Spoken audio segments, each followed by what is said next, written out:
if you are a senior citizen and you're thinking about selling your home and purchasing a smaller home, what steps you should take in order for you to do that? Well, here's 10 steps that we're going to do to help you make that decision. Hi everyone, my name is Fernando Herboso and I'm Daisy Rosales. so we're working together today from the MAXUS Realty Group team to be able to give you the advice necessary for you to make a decision. What are the steps that you need to do in case you're thinking about selling your property, buying a smaller home, and all the process that goes around it. So Daisy, this is one of the problems that a lot of people, that especially senior citizens, have when they don't know how to get started, how to begin the process of selling the home. Have you seen that kind of cases before?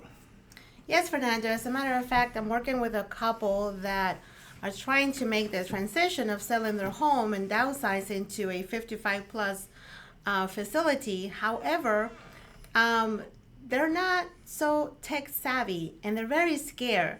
They don't know what to do, what the first step is. They don't know if they need to start packing or unpacking or selling things. So how can we help them? Well, one of the things I like to do is a complete service that we're going to go over there and basically give them everything that they need. The only thing is that they have to give us the okay to get started. And one of the biggest problems that I've seen, for example, and we're going to talk about the 10 steps that we're going to talk with you if you call us to come to your house and make a presentation and a consultation how to do this. These are the things that we're going to be talking to you, but it's going to be more personalized to your home and to your case. But this is in general, so to give you some information. And the number one thing that I want to talk to people is declutter and depersonalize. So when you're selling your home after years pass, you have accumulated so many things, and basically we need to start getting rid of them because you're probably going to be moving to a smaller home. So we do have the service to be able to do that. Not only to be able to move some of this stuff somewhere else, basically provide you with the services of how to sell these items that you don't need any longer and possibly make some money out of that. We can also work with a moving company to making sure that all your stuff that we do not need when you're selling your home can be stored somewhere and waiting for you to use it when you go to your new home.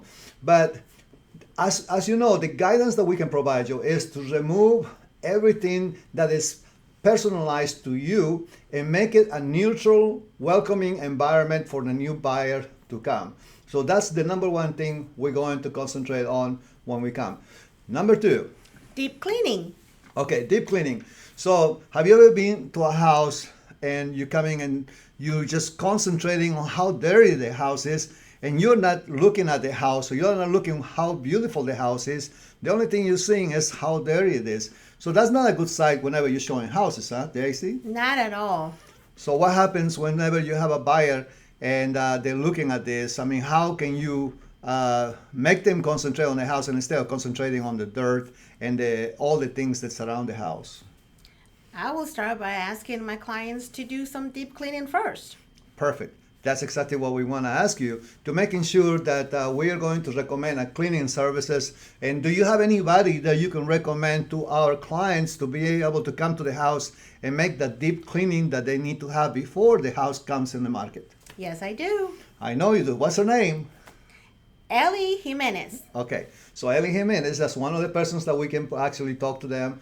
They will come to your house and they know exactly what to do so you can be prepared for the house. You don't have to worry about that. We're going to take care of that for you. Okay, so we go to number 3.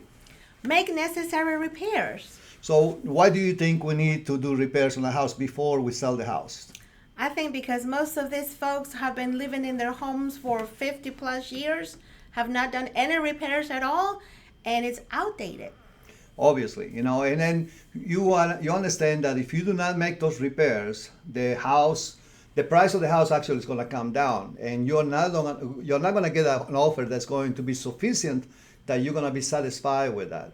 So what we want to do is give you basically information about what steps you have to take to fix your house, where you can invest some money so you can get a lot more money as a return. So a realtor basically can provide you with reliable contractors to handle any of these types of repairs. And we do have some people that we can help people to do this, and we can actually consult with them, come to your house.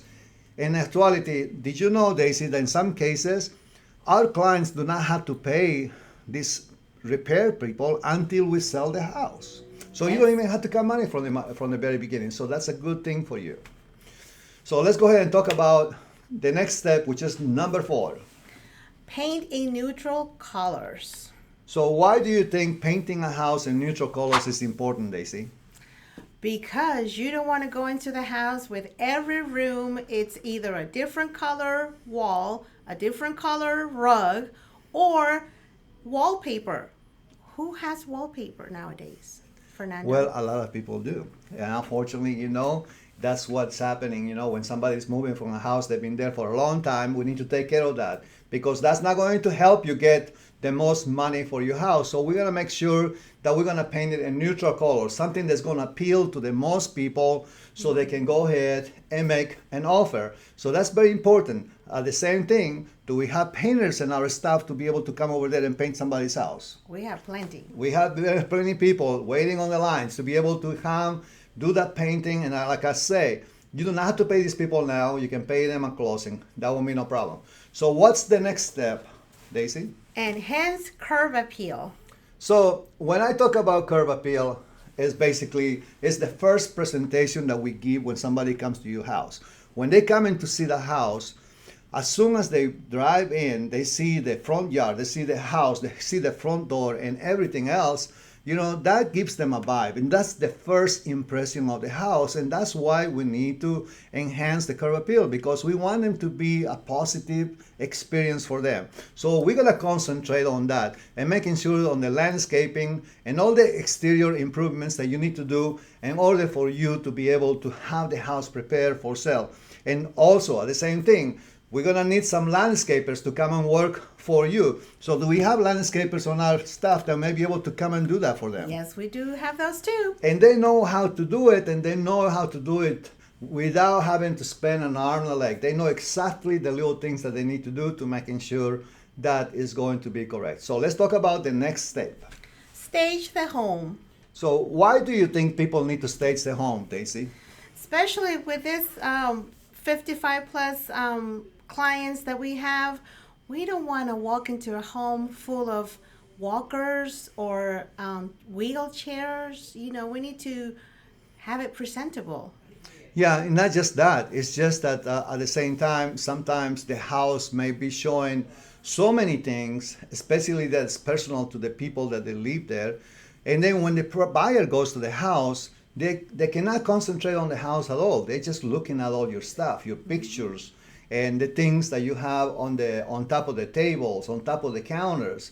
So when you do that, you confuse the buyer, and the buyer does not really appreciate how beautiful the house is or how big the rooms are. For that reason, staging is very important, where you reduce the amount of stuff you put in a house so the buyers can concentrate on the house so they can make a decision to buy. As simple as that. It's very important that the staging services are basically in different sections, okay? Some houses, they require a lot. Some houses, they do not require that many.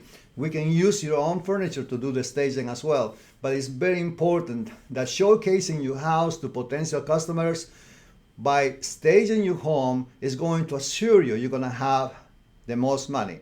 So let's talk about the next step. Organize storage spaces. Okay, so this is whenever, have you ever gone to a house, you open the closet door and all these boxes and everything come right down on from top it? of you, yes. Yeah, we've done that many times, and most all realtors probably had the same experience, We're showing a house, we open a closet, and then all this stuff falls on top, and then we are like they're trying to arrange it and cleaning up and doing stuff, that from a stranger basically, because we don't know what's in those boxes, but we're trying to put it back in there and arrange it and order it again.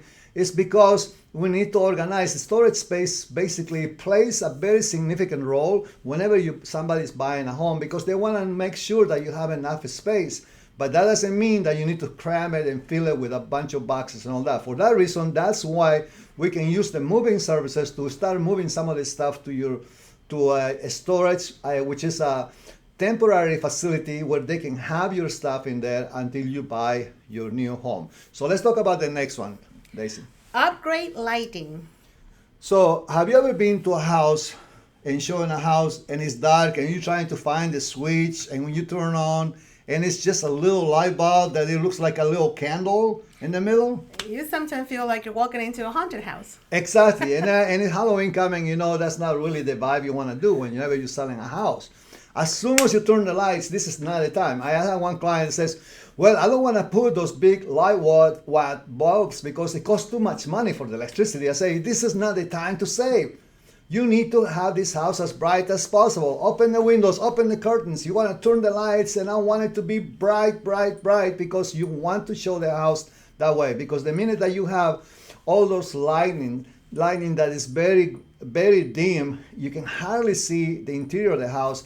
That is not a good thing. And also, that some of these old houses, they have these lighting fixtures that are like from the 80s.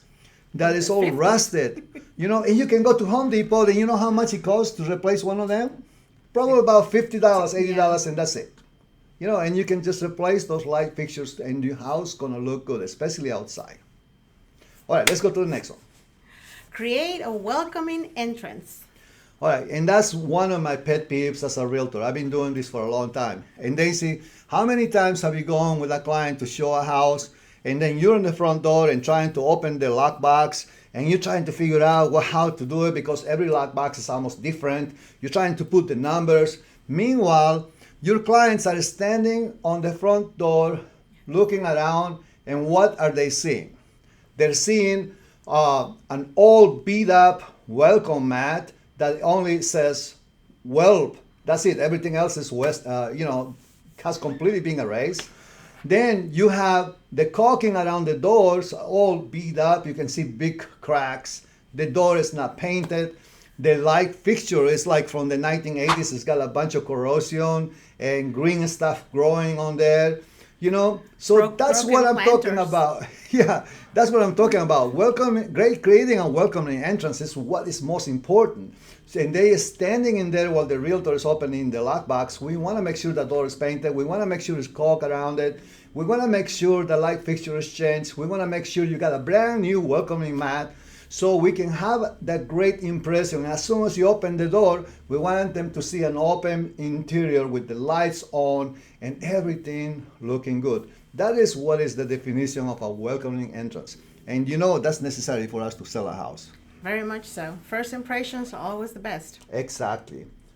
So we're talking about the last step to preparing a home for sale. What is the last one? Number 10.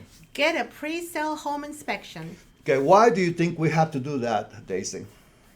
Because you don't want to present a house that has mold, has bugs, has all this gooey stuff inside and out. It's like dilapidated house. Yeah, also the same thing, like let's say that the air conditioner is not working perfectly, or your water heater is not heating up the water, or you may have some issues with the electrical outlet, so something to that effect. Well, a pre-home selling inspection, is going to find all those things, because we don't want the buyer to find those things. We want to find them and fix them before we put the house on the market. If a person is spending hundreds of thousands of dollars on a house, at least let's give them a switch that works, a receptacle that works. And let's give them the fact that there's a new home for them, and we want to make sure the home is working good for them.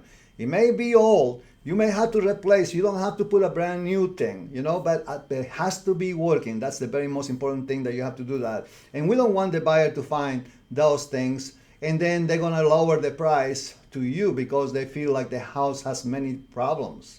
We want to make sure that it's fixed, so we don't give you no excuse to give you a lower price for the house. So, understandable?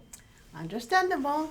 All right, so once we do this, and we are looking with talking to a senior that wants to buy a smaller home. You're talking about an over 55 community that you're talking to your clients. Mm-hmm. So what is our role that we need to do this, and how we talk about this. It's important. These 10 steps that I think is very important that I want to address very quickly. And let's start with the number one thing. Whenever you're searching now for the new home, the one-level home, that over 55 community, what you're looking for? And these are the things that you need to make sure that you are ready for. Number one, assess your needs. exactly. What we need to know is then figure out, why are you looking for this specific property? What are your specific needs? You need to ask about accessibility, proximity to healthcare, the size requirements that you need. Obviously, you want to make sure that you may have not many stairs on the house, because as you get older, you don't need to be climbing up the stairs. All those things are very important, but you need to assess your needs right off from the beginning. So number two, set a budget. Set a budget will be based on how much we can sell your house, and that's how a realtor is going to help you, and that's how a realtor should be able to handle not only the sale of your property, the preparation and all that stuff, but also the purchase of your property, so we can know exactly what we need to do in order for you to be able to have the money to afford the type of house that you're looking for. We want to be with a realistic budget, and I want to be considering all the aspects of the purchase price, the potential renovation cost, and any future maintenance costs that you need to have on this property, which is very important for you, and especially if you're living in a budget. So number two, setting a budget is an important factor, a step for you. Number three, look for accessibility features. That's one thing that's been very important with a lot of us getting older, is that we need a place that it will have senior-friendly features. In some cases, maybe one day I'm going to have to use a wheelchair. So I need to make sure that I have wide doorways. Mm-hmm. Single-level living is very important, no steps. Step-free entries and any type of things to help me, go to the bathroom, take a bath, grab bars, making sure that all the accessibility for the house is going to be friendly for seniors. So it's very important that you take this in consideration when you're buying a home for your future. Number four, location considerations. If I'm getting older, and I'm looking for a home like this, my number one consideration, the proximity will be to the medical facilities that I need to go, because obviously I need to probably gonna be getting a lot more often sick, and now my spouse will be getting sick, and I want to make sure that we're close to those things. But also we need friendly amenities such as parks and community centers that's going to help me, have a pretty decent life. And there's a lot of places on the over 55 community. Have you seen any of like that? Very much so. They're very nice. Yeah, obviously. In some of these places. I can't wait to be 55. What? I can't wait. I thought you were 55. 55 already. No, Fernando. Oh, I'm sorry. I'm sorry. I didn't know that. So let's talk about number. Which one are you, Daisy? Number five. Okay. Mm-hmm. You need to hire a real estate agent specializing in senior housing. Okay, that is something that's very important, because obviously you want to have somebody who knows exactly what you're looking for. The role of an agent is to making sure that we interview you, consult with you, and I want to look for unique needs and guide you through the different options that you have ahead of you. And let's say if we have a meeting with you and you invite us to your house, we're going to come over. Daisy and I will be taking notes on everything that you do and what you need, and also give you the suggestions on the options that you have. But it's very important that you need to understand that the realtor has to take care of all your needs and understand exactly why you're moving, because of creating a better environment for you as you grow older. So it's very important. A good realtor is super, super important for you. Let's go to number 6. Focus on low maintenance. Yeah, and that's a no-brainer, really, because I want to make sure that if I'm going to be helping you to purchase a home, and you're going to be showing them homes and all that, we're going to identify homes that has low maintenance features like durable flooring. I want to make sure there's minimal yard work or upkeep of the exterior, making sure that the house is perfect for you, so you don't have to be spending a lot of energy every single day trying to maintain it. So let's go to number 7. Think about the future. And that's the thing, it's just a senior home, it's a place in over 55, and I want to make sure that it meets your long-term needs, considering a future care that you're going to need as you possibly get older. It's very important that you're always looking between 3 to 5 years, and even some cases much more, depending on your age and how long you want to live in a place. So, but it's important that you discuss this with your real estate agent before you make that decision. Let's go to number 8. Check for community amenities. Yeah, the community amenities is very important because most of the people they're going to be moving in those senior citizen houses will be people that are retired, so they don't need to go to work. And I want to make sure that you have a place that's going to be senior friendly, a place where you're going to be able to go for a walk, you're going to have a fitness center, you're going to have organized activities, and they will be basically helping you to create an active lifestyle for you, and that's what you need, especially at the time when you finally are trying to enjoy life. And this is very important for me and for my family as I grow older. I don't want to just sit all day, and wait for something to happen. I want to make things happen. I want to go for a walk, and I want to be able to exercise, go hiking, and things like that. So that's very important for me, and that should be important for you as well. So let's go to number 9. Inspect the home's condition.